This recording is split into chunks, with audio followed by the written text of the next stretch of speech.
চিন্তা করন্তু সুনাম পরীক্ষা দেবে বলে নিয়া পড়িব পড়িব খাত বাহারিব খাত বাহারিলা পরে যেতବେଳେ সম্মত প্রাপ্তি হବାକୁ ଯାଉଛି ସେତିକିରେ ମଧ୍ୟ ସେ ପରୀକ୍ଷା ସବୁ ନାହିଁ ତାପରେ ତାକୁ ପେଜାବରେ ପକାଅ ଆଉ କ'ଣ ମହିଳା ରହିବ ତେଣୁ ଶିଷ୍ୟକୁ ବାରମ୍ବାର ପରୀକ୍ଷା ଦେବାକୁ ପଡ଼ିବ। ଗୁରୁ ଯେ ଅଟନ୍ତି ପରମ କାରଣ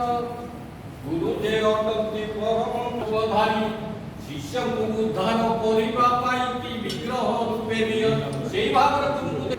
ତାହେଲେ କୃପା ନିଶ୍ଚିତ ଭାବରେ ଦଶମତ କ'ଣ କହୁଛି ସେ ଜାଣିଦେଲେ ତାଙ୍କର ମରଣ ଯୋଗ ଆସିବ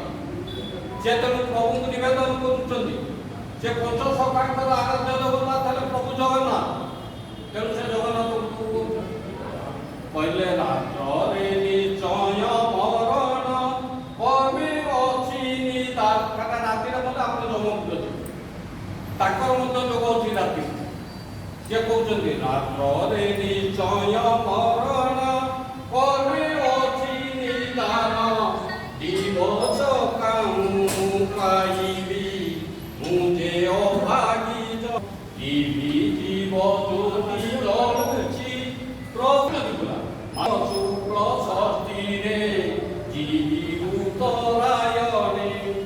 ବାର କଳ